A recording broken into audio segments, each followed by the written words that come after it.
Hey, what's going on? Welcome to another episode of the Purpose Lab. You know what we're on a mission to do. Our mission is to interview the world's most successful failures. People who understand the difference between failure and stopping.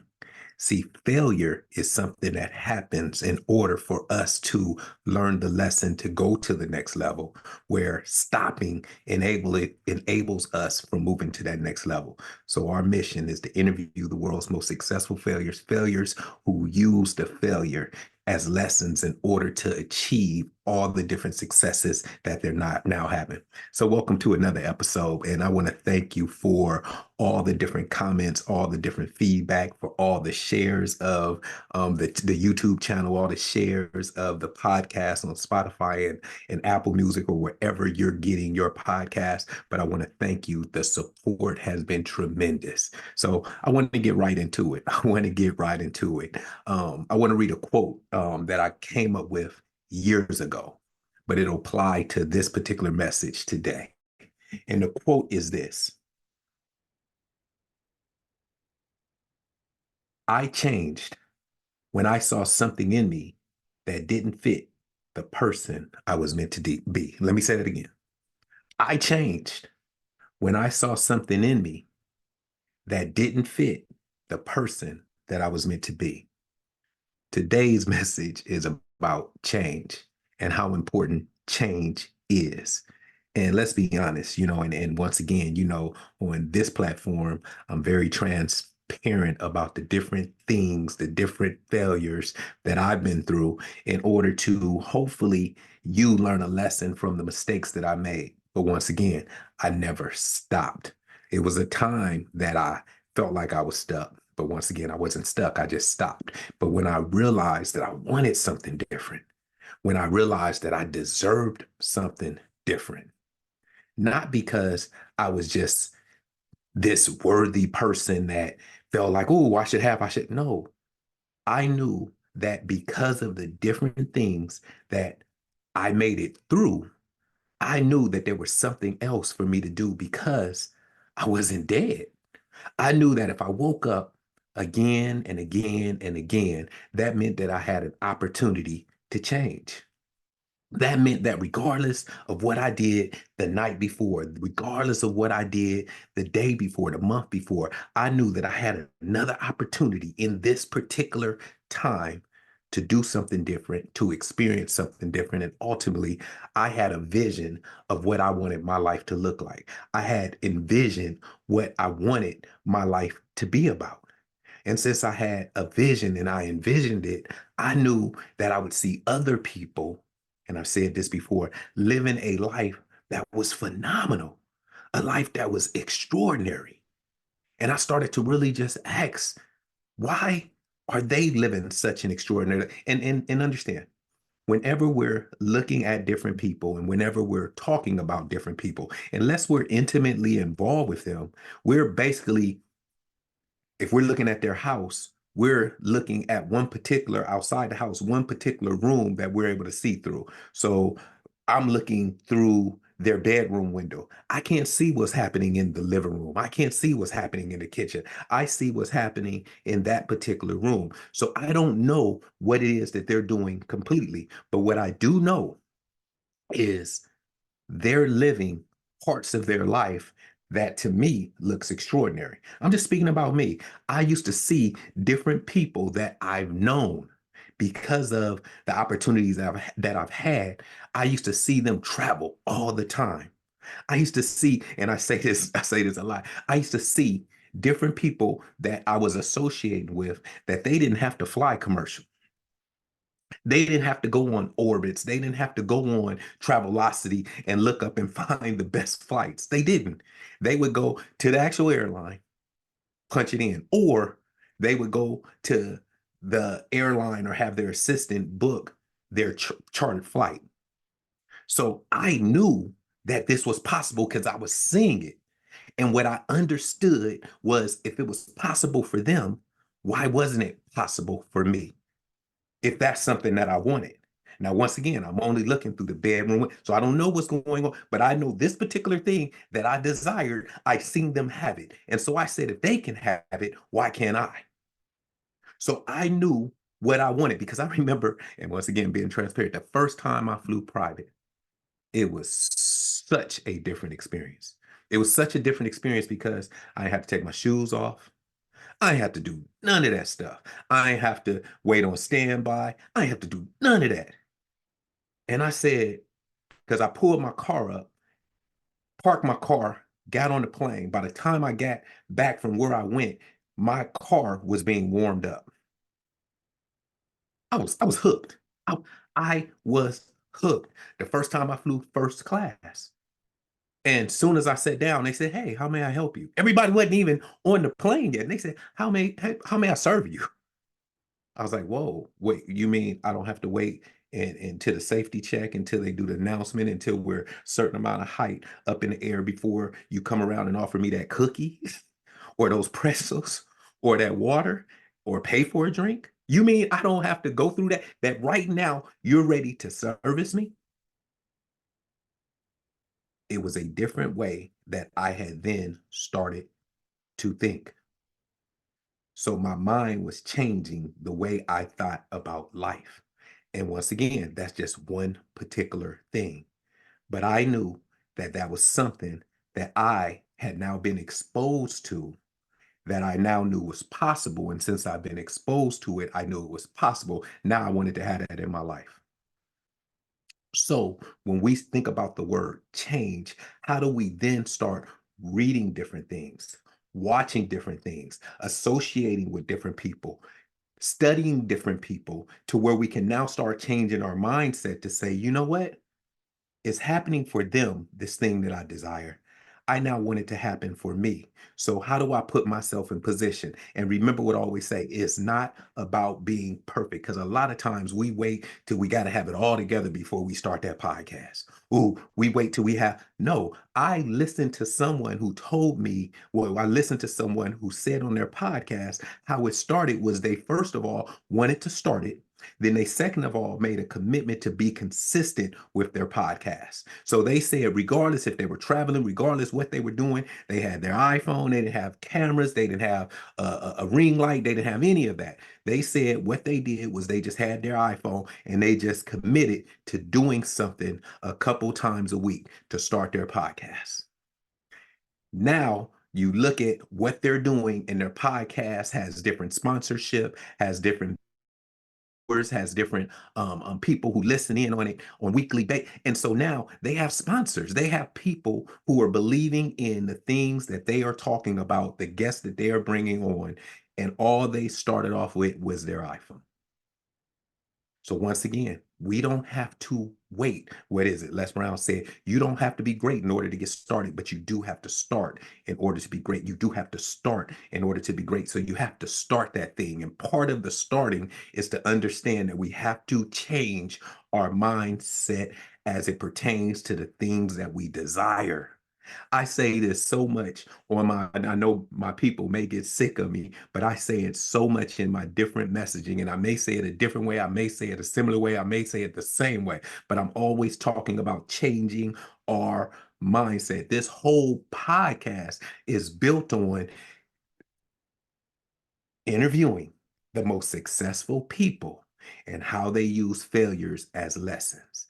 I continue to understand that that's one of the keys to the success that we desire is how do we change our mindset? How do we now view the thing that for years or has been conditioned in us to seem like failure, but it wasn't failure. It was a lesson. It was an opportunity instead of an obstacle for us to learn something from in order to go to and grow to the next level. That's it.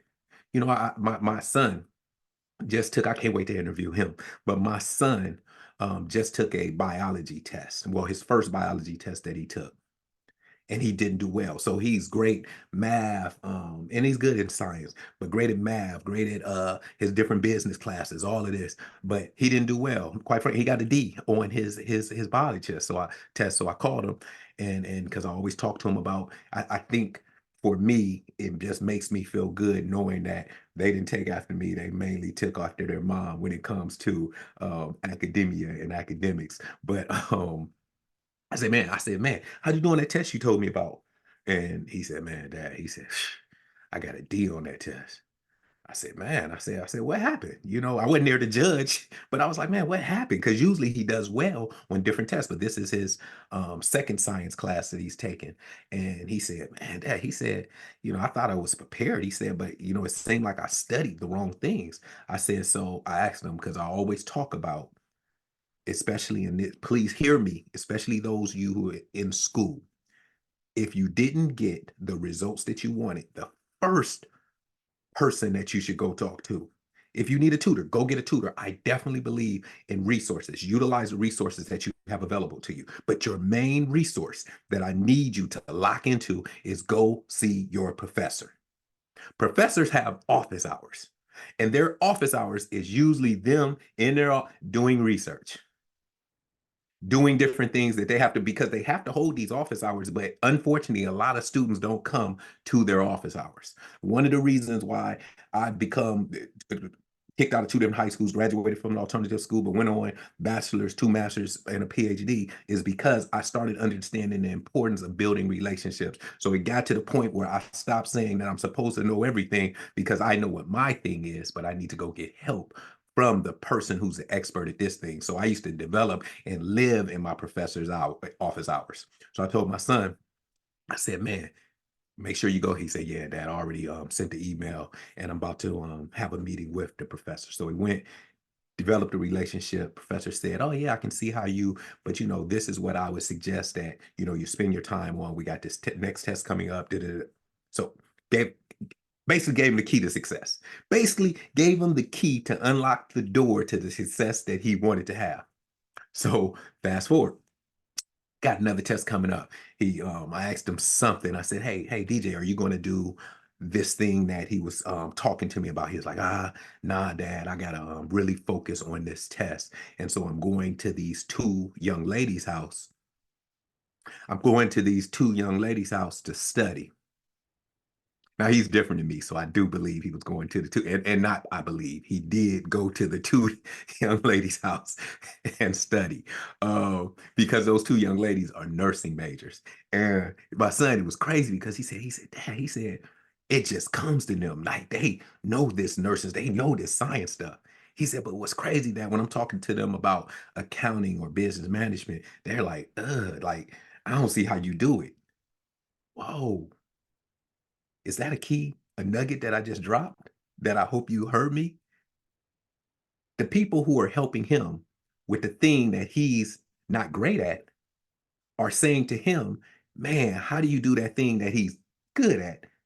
Because my son could probably help them tutor them in a thing that he is passionate about, where they're helping him get the thing that he needs out of the thing that he's not so passionate about, but they're passionate about. So anyway, so he goes to him, they're studying, and my son is figured out too. He said, yeah, I'm taking them over. They said they like to eat this particular thing, and so he's taking it over there. So he also understands, and I know he gets this part from his dad is, you know, when you're going to ask people for help, you may not have, let's say, money to give them, but there's something that you can do that makes them feel good about helping you. So it's not like you're just draining and taking something away. You're actually giving them something as well. So he took over, I don't know if it was Starbucks or whatnot, but he took that over to the young ladies. They were very, very happy and appreciative, and they broke down everything. I wish I had, yeah, I wish I would have sent the picture that my son sent me so I can show you on this podcast. Those of you who are watching it on YouTube, if you're listening to it, but he sent this formula where he spent a lot of time just putting all these different formulas on this whiteboard within the library, and he had it. So he's figuring out, because that's the way his mind thinks. So he has sent the picture to our group chat, and I'm sitting up looking at it. Mom was asking questions, but I'm looking at it and I like, man, this is crazy. So fast forward, he ended up getting a B on his next test, and he was happy. But you know me, I asked him, I said, D, so your first test, you didn't get the outcome you wanted.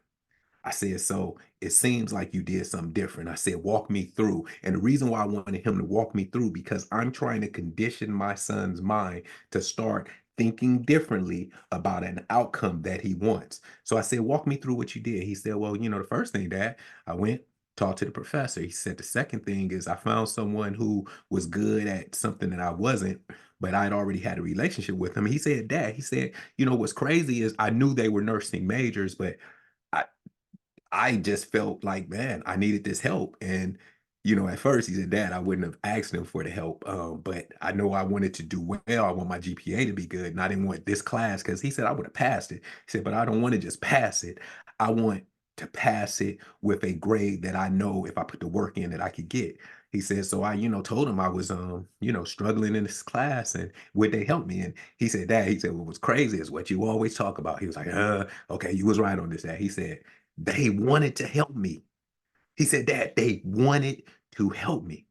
And I said, and so he said, and he said, Dad, he said, when I showed up and I gave them with Starbucks, I believe it was, they was happy and they was even wanting to help me more. And he said, another thing, Dad, that Dad said was, man, you early. So I said, man, D, could that have meant when they said that they knew that you really wanted to get something out of this class? He said, yeah, I think so. So once again, my son looked at his process and he said, I didn't get a particular outcome that I wanted. And so now, since I didn't get that outcome that I wanted, I need to look back at my process. What didn't I do? Well, first of all, I didn't study the right thing or the right way, which is what my professor said. So I got to change that as part of my process. He said, what else in my process didn't give me the outcome? He said, the other part of my process was I wasn't searching out and utilizing the resources that I had available to me in my circle. So I need to change that about my process and utilize the resources that I have available for me in order to have this outcome that I want. And he said, and what was the other thing? He said, being able to give and not just get. I was able to give something to the people who were helping me and not just take. So I gave and I was able to receive. So that whole part of the process was important as well in order for him to get the B, I believe it was. It might have been A minus or a B, but I was able to get a different outcome based on me reevaluating the process because my process wasn't right. My process wasn't producing the results that I wanted. So I say this to all of you who are listening. What is your process? If you want a certain outcome, what is your current process? And if it's not producing that outcome that you want, that outcome that you deserve, that outcome that you desire to have, then look at the process and then start evaluating what do I need to do differently within this process in order to achieve a different result. Because Einstein, definition of insanity, doing the same thing, expecting a different result. So, how do I change my mindset to understand that it's okay to ask for help? How do I change my mindset to say, okay, I have to put in more work in order to produce the outcome that I want to receive? Change. That's why change is so important. Because if we continue to do the same thing day after day after day, and I've talked about this before, and I'm going to talk about this to nausea because I need to hear it. Remember, I said I had my son break down his process. I go through the same thing because I understand that I need to continue to do something different, to have something different, that repetition. The reason why athletes practice. I watched this video with Michael Johnson. No, it wasn't. It was Usain Bolt. And I might have said, but I watched this video, and Usain Bolt talked about practice. Because think about it, he's an Olympian. So when he performs in Olympics, is what every 4 years, the Olympic, different things, that different races that he has or whatnot. He's not racing every week or whatnot. So he talks about the practice that he puts in. I think about athletes who during the off season, which I always talk about, there's no off season. There's times that you allow your body to rest, but you're still doing something. You're doing active recovery. So maybe during those times you're listening to stuff, you're watching stuff, but you're continuing to keep your mind sharp just because you know your mind is connected to your body. So Usain Bolt talked about practice. He said, yeah, y'all see the end result of my practice. Y'all see the success that I have during the competition, but that's all due to my practice, which is the process. See, I always say this: success leaves clues. This isn't rocket science. This is simple brain science. This is years and years and centuries of different people who have left clues to success, but we figure we're going to do it our own way. There's some staples, there's some things that people have done, and it has stood through the test of time. But are we going to be aware? Me and my daughter and my wife, as we was going to church today, we were having a conversation about something, and it was actually, let me make sure she doesn't come in the room. But we were actually talking about how my wife, whenever we're talking about something that pertains to us, my wife will always interject her thing. So my daughter was talking about how she leaves some some of her, she's a freshman in college, and how she leaves some of her stuff, at her dorm. But when she comes here, she brings some stuff, but she has to make sure she has something to go to church in. And she said, how she has a bag of clothes that she needs to give away, and she got to remember to take it to the Goodwill to give away. And so my daughter was talking about this, and my wife said, "You know what? I got a bag of clothes too." And every time my daughter said, "Mom, did we just talk about this when DJ was here? How every time we talk about something, it always shifts and it goes to you and about what you're." And my wife just started laughing because I think it clicked that she became aware of what she was doing. And I'm guilty of it as well. I think we're all guilty of it, making it about us, where sometimes it's people who just want to speak and we just need to listen. But I told my daughter, I said, "Man, you finally helped," because I think she got it, where in order for us to enhance, we have to become aware. So once again, it's just a lesson. Once we become aware of not what's not working, then in order for us to enhance it, then we have to evaluate the process. And once we evaluate the process, we can now look at the outcome that we want. And if the outcome isn't what it is, then now we need to change parts of our process. So now that we become aware, we can now enhance, because now, man, I'm doing that thing again that I did before. Nope, I got to change my mindset because I want something different. I want something different. And in order for me to have something different, I have to be willing to do something different. I want something different. And in order for me to have something different, I have to be willing to do something different. As I talk to different leaders that I work with, and we talk about their staff and we talk about the people who report to them, I ask them always to talk about and be comfortable enough to be transparent and bring people in who can not only reach what they know the mission to be, but can also pull on the heartstrings of that person to get them to understand how every piece to the puzzle is important. And then everyone that was hired as part of this organization, you are an important, intricate part of this organization moving forward. And so when you bring people who can get employees and to get the employer and to get the senior leadership staff all in one accord, you can watch how that organization will go to the next level. But it all starts with understanding what is the outcome. What is the outcome that we're trying to achieve in this organization, on this team? What is the outcome? And then this is what our process is. And sometimes you'll get an opportunity to develop your whole mission within the organization, and you can have senior management team really just structure what you want that mission to be, what you want the vision to be. And once you come together and you have a clear understanding and you're communicating it clearly of what the vision, what the mission is going to be, that's when you can get everybody on board.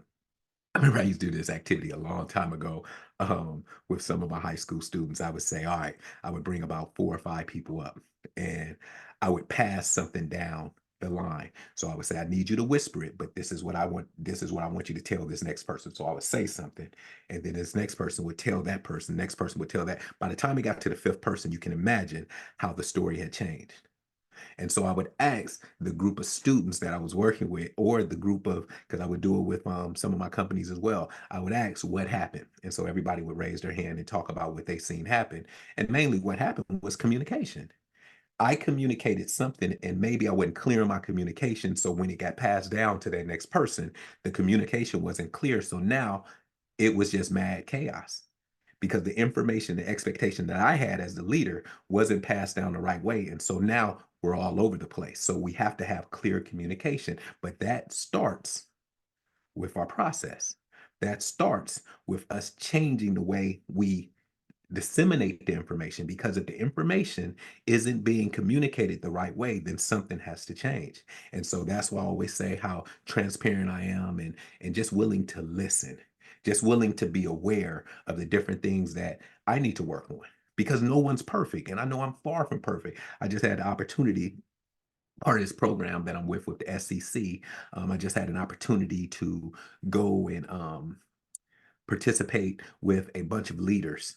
And one of the things that the leaders of this particular organization had said, which, I found myself having a conversation with this gentleman, but he said, you know what? I'm not the smartest person in the room. And he said, I get to hire people who are smarter than me because I need them to be able to challenge me in a respectful way. I need them to be able to sharpen me in a certain way, because if we want to move the organization, we have to have different ideas. We can't all think the same, because that way we'll never move. So I remember, in every time that I hire people to work with me, I've always said, I don't need to hire someone who's just going to be just that motivated. I got that part. I got that part. But I know too, when I structure the different people that I work with, I know I need the organizer. I know I need the person who's going to keep me on task. I know that I need people who can take the big ideas that I throw out there and be able to synthesize it to where we can now take actionable steps to make it happen. And I'm okay with that.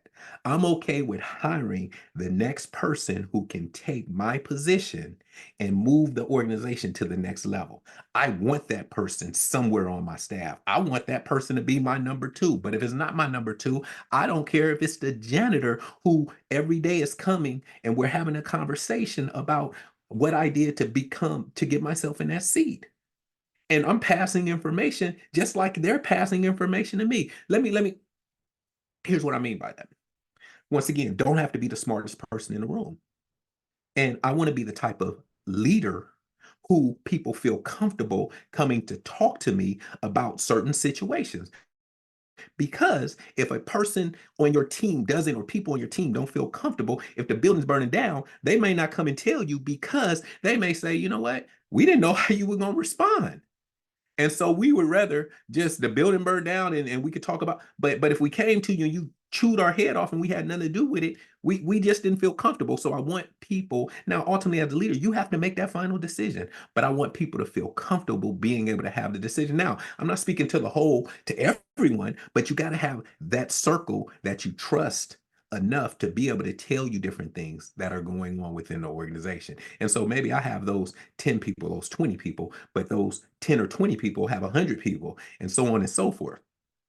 But it's different times like that. So this leader that was speaking was talking about just that, how he hires different people who help to stretch him. But he said it wasn't always like that. He said he had to change his mindset to understand that it was okay. It was okay, because it was some things, just like my son. He wasn't good at this particular biology class, but he's great at the business classes. There's some things that I know that I'm, like I said, when I hire different people, I know I got the motivation part. That's me. I know I know I can help people discover, develop, and live a life. That's my mission, to help people discover, develop, and live a life full of purpose. I'm the purpose guy. So I have that. But when I'm developing and develop this company, I had to have people who can help me with my podcasting. I had to have people who can help me with the whole curriculum that we created, with the whole power and purpose ecosystem. I had to have those different people who can go on Canva and do all the different graphics and all of those different things. I needed those people, them people, to be a part of my team, to be able to help push. And so we can, because my thing is, I want the world to see this. I want to help the world understand how important it is to live a life on purpose. I couldn't do that by myself. Can you imagine trying to do all that by it? Doesn't happen. That's why we need to partner with good people, people who we trust, and people who we allow to check us, and we can also strengthen them as well. But we have to change our mindset. See, a lot of times we've been conditioned to think and believe that we're supposed to do all this by ourselves. No one can do this all by themselves. Think about the top athletes. I always say athletes, but think about the top whoever. you can read their bio and they always talk about people who help them believe in themselves, people who they partner with, people who told them something, people who stretched them, people who showed them or talked to them about an idea that helped produce the different things that they're doing, but they had to change from the way they used to be to the person that they know they had the capability of becoming. So going back to my quote that I read at the beginning, which was, I changed when I saw something in me that didn't fit the person that I was meant to be. If how you're acting and how you're reacting to different situations isn't fitting the person that you want to become, remember we talked about the whole power plug bracelets. If you're plugged into something that's no longer serving you, how important is it for you to unplug and then plug in to a power source that helps you to become all that you desire and deserve to be? That's what you have to think about.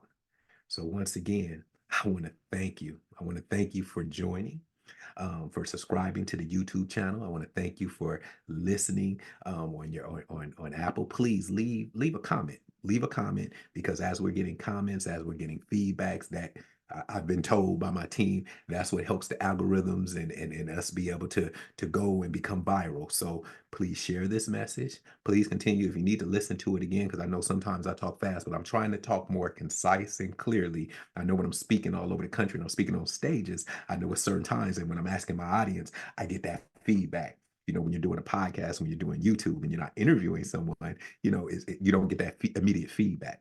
But I thank you for providing the feedback. Those of you who are DMing me, but leave the comments within.